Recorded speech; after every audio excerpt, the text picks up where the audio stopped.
Thank you, Jonathan. Hi, Digital Summit DC. Great to be here. Last session before lunch. So everyone's very awake, but maybe a little bit grumpy, so I'll try to keep it moving. My name's Dathan Brown. I'm here from ActiveCampaign, and if you're in this room, you're here to get more out of every email you send. Now, I usually break this down into 3 parts. So you're going to start with your theory. What does it mean to send better emails, to get more out of every email you send? What does that look like? The second part is going to be the tactics. What do you actually do to achieve those goals? So that's going to get a little technical. So if you're one of those technical people, you want to know what you can actually do with your database to get more out of every email you send, that's the part that you will want to stay tuned for. And last, I'm going to have some just general tips and tricks that we've learned through the process of sending better emails over the last 2 years. This is all going to be presented via a case study, and that case study is going to be based on ActiveCampaign, where we had our failures and our successes as we've moved to send better emails to our customers and our contacts. One thing that's important, why am I talking right now? So my name's Dathan. I'm a sales manager at ActiveCampaign, and my team works with about 2,000 new prospects every month. So we're talking to them about their marketing strategy. We're talking to them about their automation needs, how we can improve their customers' experience, the experience for their customers' customers. Before that, I was at Groupon for 5 years, so that was also working with small and medium-sized businesses. I've got some dope stories about that if you want to chat. I was at Envoy Global helping companies send their talent around the world. So it could be sending someone from DC to Australia for 2 years, or getting a green card for someone who is, doesn't have a green card and needs one to work here. And then I also have been an ESL teacher. So you're going to get some of that vibe in my presentation. Someone who's been a teacher, but I promise not to call on anyone after a bad experience at the last Digital Summit. So relax. Other things, I do have my handle up here. So if you want to take flattering pictures of me and post them, that's great. But if they're not flattering, let's keep that on the low. All right, so email. The biggest part of our marketing campaigns in a lot of companies is email. It's tried, it's true, it makes sense. There's an article I read recently that was talking about how email isn't dead, which is awesome because for the last decade plus, there have been a million articles saying that it is dead. And there was always something new that was going to kill it. This social media platform was going to kill email. Alternatively, millennials were going to kill email because they don't own full laptop computers or some other big thing where they don't check their email because it's passé, whatever. But that's not really the case. And I'm glad that got some momentum behind it because for a lot of businesses, it's what they rely on. And it's getting results still to this day. Another article I read that was really interesting had an analogy in it. And that analogy was, social media is like your cool uncle who's got like a Corvette or like a drop top and is super flashy. And email is like your grandparent where they're really dependable and you've known them for a long time. You can always rely on them. So to extend that a little bit, imagine social media being like your cool uncle, supposed to pick you up from the mall. It's 4 o'clock, then it's 4:15, 4:30. He's 30 minutes late, found something else he had to do that was more interesting. Who do you call? Call your grandparent. Email is that. When you need to get a result, email helps you achieve it. And it's an interesting landscape for email right now. What I did was I took a cut of my 2 inboxes, my personal and professional inbox, and looked at what the promotional emails looked like, the emails I was getting. And just to break down a little bit of why the theory is important, of the 53 emails I got, 34 went to promotions, not a problem, hasn't hurt open rates. 11 are in social, also fine. Here is where my first issue was, pre-header text issues. So essentially, people were sending me emails and not using the full space of my inbox that first read correctly. So if you take a look at this is the pre-header text. So you'd want to actually have like a little message, like putting something directly into their inbox that they would be able to see and be able to use. And if you don't, it's going to say not displaying correctly or view in browser or some other stuff that a human would never say to another human, right? And so that's really going to impact your message in a negative way. Other things that we saw that were problems, 7 personalization mistakes. And so this was like simple personalization, not even real personalization. So like simple personalization is my name. My name is Dathan. Somehow someone converted that to Nathan, not my name. Other things we saw were just like blank spaces where they should have put in something but instead said hello, space, comma. You can fix that. Clean your data. And then we also had a few emails that were just a single image. So what they sent was just an image. And if your browser doesn't load it, like a lot of browsers and a lot of inboxes won't, you just sent me a blank email. And there's no compelling reason for me to open that image. So that's going to hurt your click-through rates and your call to actions. Similarly with the image off issues, like if your email doesn't make sense with the image off, you need to refactor that, rethink that, because that's going to hurt your call to action as well. So that's some of the baseline things to be thinking about as we move into the theory of this. Quick note, you saw that I'm a sales guy, and I really appreciate you all being very polite and not running for the door, because sometimes people think I'm going to do an infomercial. I'm not. I'm going to talk about something you can use in your marketing automation platform with what you're using today, or give you an idea to what to look for if you're not using something. All of this is going to be applicable to folks who are using things that aren't ActiveCampaign. I imagine most of the folks in the room aren't using ActiveCampaign, despite the fact that we now have 80,000 customers, right? So we will be showing our platform because we eat our own dog food. Like, this is what I'm familiar with. I can make something out of this. But you don't have to use ActiveCampaign to find value in this. So let's talk about this case study. Let's get into the theory, getting more out of every email you send. So we're going to talk about what you're reporting on. We're going to talk about how you segment your customers and how you make sure you're doing the right thing. So to get started here, this is what we were doing wrong. And this is where a lot of companies start out when they're doing email marketing, right? You have a message you want to get out, and you send it to everyone.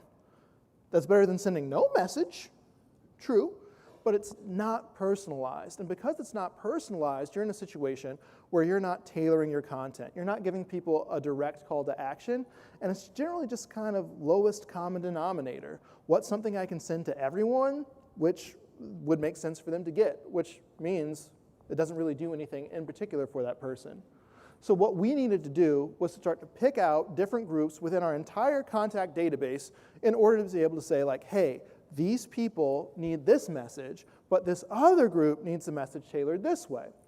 And so we had to take a look at our overall strategy and figure out what some of those groups were. Now, we also had to keep in mind that the customer journey isn't going to be the same for everyone. A lot of folks will think about their funnel, right? Like, how do you drive people from a not customer to customer?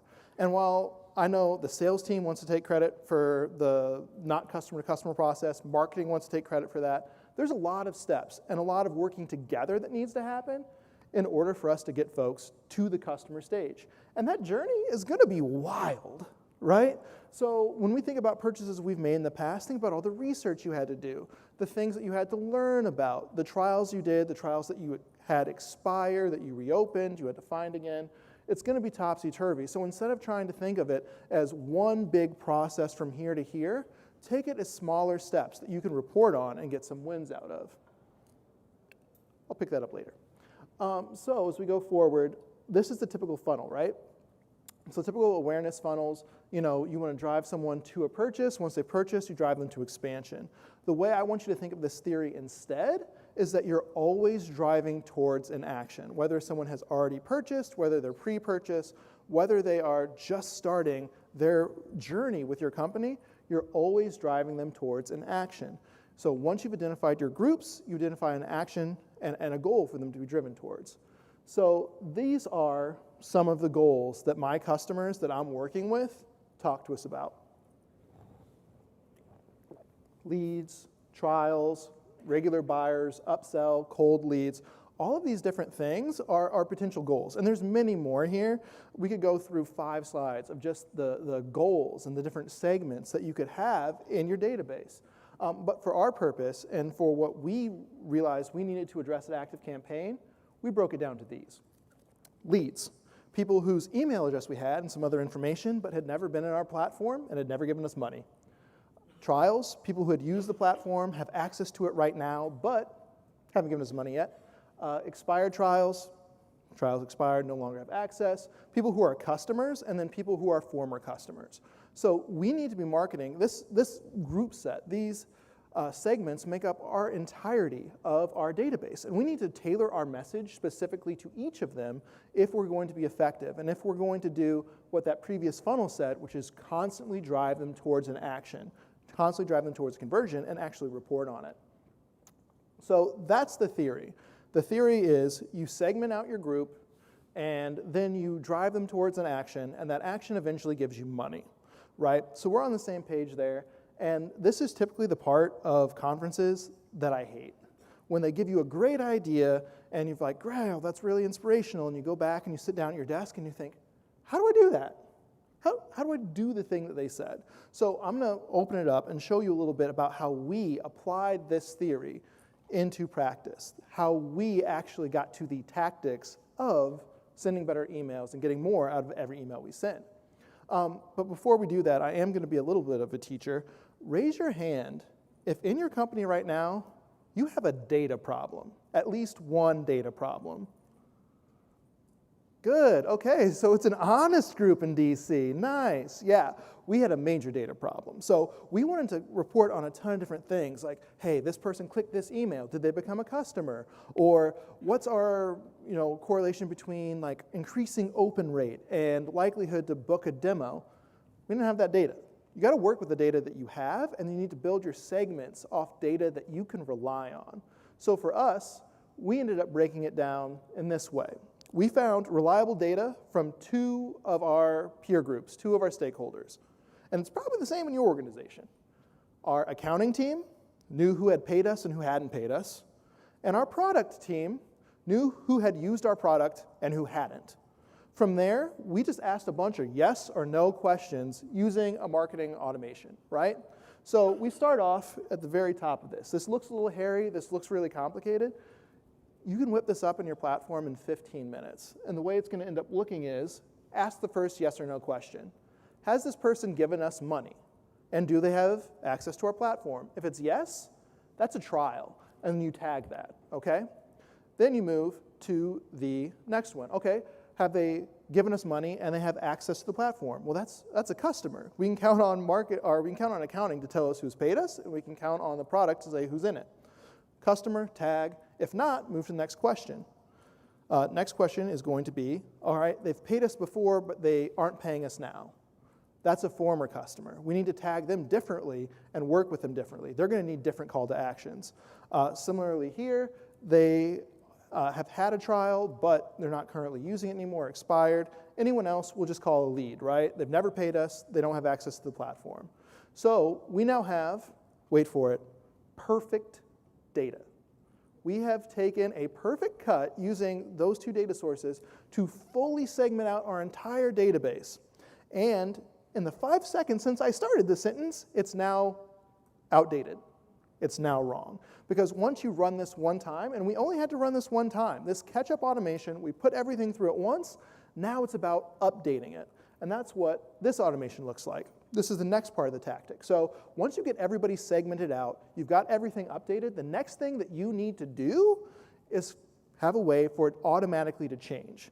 Because just because someone was a trial a week ago, if you're not updating this, doesn't mean they're still a trial. They might have paid. Hopefully they paid. I love it when they pay. But they paid, and now we need to treat them differently based on that. So this automation is looking at that. Anytime someone's access to the platform changes, or the status of them giving us money changes, we will remove all the tags that are on that contact and then apply the applicable tag. So take anything off which isn't their helpful thing, and then put the new one on. So in doing this, we also are able to start reporting, which is a major part of what we're looking for as we work with our other business leaders, right? How many people move from one segment to the next? That report is incredibly important. So when we get with our stakeholders, we get together and we're able to say, we sent this campaign out. 7% of the people on trials asked for a demo. That's a number that you can use to get your marketing table stakes put together. Similarly, hey, we got 102 customers who reached out to the success team to discuss implementing this new feature, be it lead scoring or whatever else. So that's what this automation, this catch-up automation does. You make these, we made 5 of them, 1 for each segment, so if someone changes, we immediately start talking to them differently, and we're able to report on what it is our marketing is doing and the reach of our message. So let's dive into what this actually looks like. So we've started applying the tactics to the back end, to our content to our contacts, to our segment groups. And now we can actually look at some of the email messages and how they evolved as we started to get more out of every email we send. Take a look at the first one that's on the left here. It's basic, lowest common denominator. We know that we have information that we want to get out, and we're just sending it. So everyone got this. Our customers, our people who are leads, people who are trials, everyone got this. And our call to action right here at the bottom just says, see it all. What? That's not inspirational. See it all. Like what? I mean, see some automations, death taxes, active campaign. It's like interesting content, I guess. But what does see it all mean? It's not provoking me. It's not calling me to action. And then also you can see very bottom. Not only is it a weak call to action, but it's buried at the bottom of the email. So let's take a look at this next guy. Massive improvement. We've done a couple things here that you can also implement when you head back to your home office, your corporate office, whatever office you have. And the first thing is we've got a prompt call to action in that top right corner. We call it a prompt call to action because if you've got something you want people to do that's direct enough and makes enough sense, just put it there and get out of the way. You can have another call to action later in the email, but this is one that you're going to want to have where it's like, hey, right here, if you want to try this out, you can do it. So this is going to someone who is a lead, right? So you can try it for free, and then also you can start your free trial. Those are our two call to actions. We moved the second button up in the email. So we found the higher that button is, the more people click it, the more people are doing the thing that we want them to do. So that was a massive improvement, moving from this lowest common denominator, everyone gets this message, being saying like, hey, you're on a trial. Try this for free. Or you're a lead, try this for free. And then we've got conditional content, which is changing this message for anyone based off of the tagging we did in the previous automations. Now this last one, the best one. And as a salesperson, I can say that doing our emails this way has gotten more qualified leads in my hands for closing. My team likes it better, and marketing likes it better because they're able to get more and more actions, more and more people doing the things we need them to do. So we actually switched up our call to actions here a little bit. Now we've got two different ones. So this was something that was going to a customer. The prompt call to action in the top right corner, upgrade now.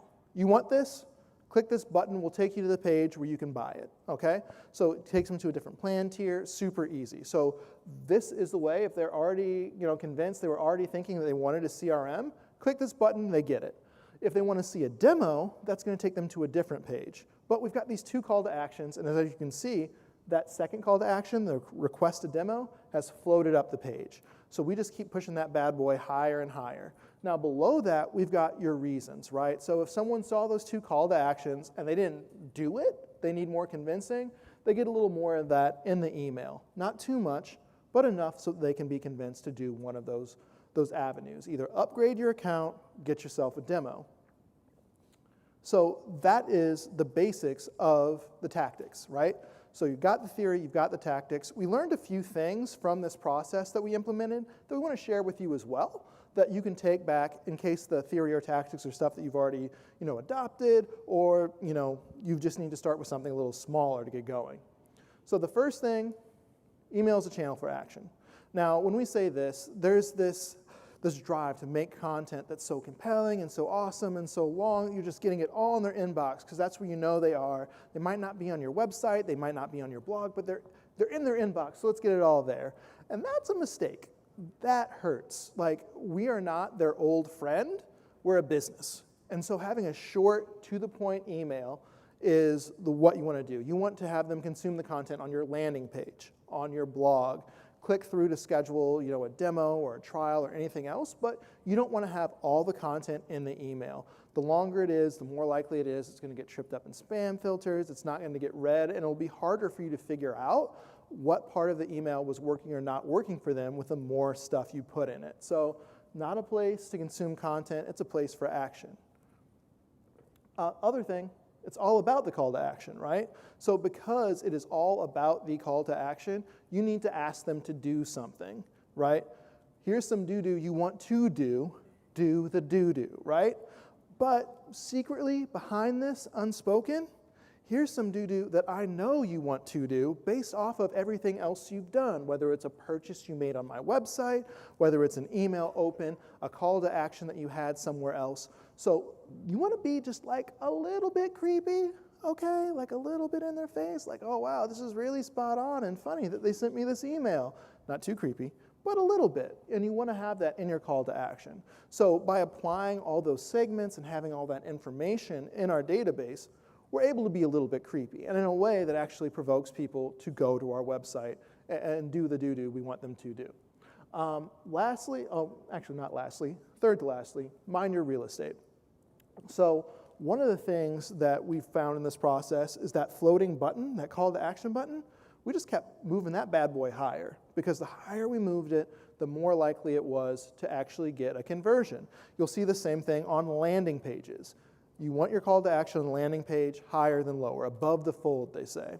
One thing for all the millennials like me who actually did not get a journalism degree like I did, and I'm now wasting by not doing anything with writing, the fold was in a newspaper, and so that's like that line in the middle of the paper, and you notice how you never see a headline below the fold? That's because like the top of the paper is what's showing, right? The more important information is at the top, less important at the bottom. So your call to action, that's got to be above the fold. Higher the better, typically we found. We haven't found a place that's too high for a call to action. Put 2 if you need to, but that's the big thing. You know, mind your real estate, make sure that you're using that. Final tip. So this is one that my marketing team does with every single email that we send out. Now, this is a great check and balance to make sure that what you are delivering to your subscribers is good. Like, is it good? How do you tell if an email is good? Well, we will take apart every email we send via the Vent method. So we start with valuable. Is it valuable to the person that we're sending it to right now for where they are in their journey? Is it something that is going to be compelling for them? Is it interesting to them, okay? So is it valuable? Is it engaging? So when we say engaging, what we're talking about, is it conversational? Is it grammatically correct? Does it have the right stuff in it to make it look like an appropriate email conversation for my business? Necessary. This is the big one. We touched on this one a little bit with the idea that you don't want your email to be the place to consume content. What can you cut out? Cut it till it bleeds. Like, you want to make sure that you're able to actually test something in your emails you're sending, right? So if you've got a ton of stuff in there and it's unnecessary, you might not know what it is that's tripping up your call to action. It's like science. You know, if you've got too many variables going in there, you don't know which one's working and which one's not. So make sure it's necessary. And last, is it true? Just the facts, build trust, and use your brand, right? You don't want to hurt your brand through what you're sending. So the true element is really big. And where you want to live in the Vent method is in the middle of this diagram, right? And that's the sweet spot. It's not easy to live there. It requires thought. It requires a second set of eyes. And I do have a few other tips for you that we're using to make sure we're venting appropriately. So on the engaging front, one thing that's really helped our marketing team and has kind of broken down some of the silos that we had in our organization was having marketing listen to sales calls and sit with sales. Because if you want to see something be conversational and see how your customers and contacts are engaging with it, how's it sound on the phone? Is this something that is a message that your prospects understand, that your customers understand? Where are the light bulbs going off? Where are the aha moments, right? And so you can see if what you're writing for the sales team, if what you're sending in the email resonates. So the sales team, like, I'm happy to have a marketing person sit in shadow, see what we're working with, and it makes my sales reps feel like they're like rock stars because, oh, someone from marketing came down to, see my work. It's like, yeah, bro, you talk on the phone. It's good. Just give them the information. Other thing that I'll give you for a good tip, on the necessary front, we use this thing called the Hemingway app to actually see what the reading level of our emails comes out to be. So it's going to check for, unnecessary adverbs, adjectives, where we're a little too wordy, right? So if you think your customer base, is reading at a level that's much higher than your email, this would actually give you a way to figure that out. Or if you're writing an email that's more like a dissertation for an audience that just needs something that's a little lower on the reading scale, like it really helps. It really helps us to understand not only what we're sending out, but how each of the folks who's writing copy for us writes. So that can help you also give some little coaching if you've got different people creating content to try to get it a little more consistent.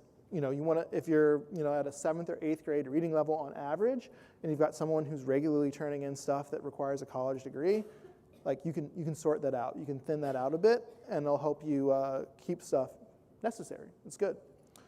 All right, so we've got results now. We've gone through the 3 T's, the theory, we've gone through the tactics, and we've also got some tips. This is how we improved our emails. And this is all stuff that I hope that you would be able to use right now in your business to better reach out to your customers, your contacts, your prospects, and get more of every email you send. So when you leave here, I want you to think about this. What are the goals that you can address, and what data do you have available to segment out your audience to those goals? And then from there, is there an automation that will automatically update people so that you can build out your call to actions to be specific to where they are in their purchase funnel? That would be my first takeaway. That'd be the big thing I'd want if you can take away anything. Look at what you've got, break it down to get more out of every email you send. And the second thing, back to my previous analogy, maybe call your grandparents, call a family member or someone. That'd be nice too. Those would be the 2 takeaways I'd love to have from this talk. And if you did tag me on Twitter, I really appreciate it because my grandma's on Twitter now and it's awesome. All right, so if we have any questions, I'm actually going to be at the Active Campaign booth right over here. We have just 3 minutes left, and I think lunch is probably coming out, so I won't do them here to hold you. If you have any feedback, you're going to get a survey about this presentation from Digital Summit. I welcome all feedback. Thanks for coming out.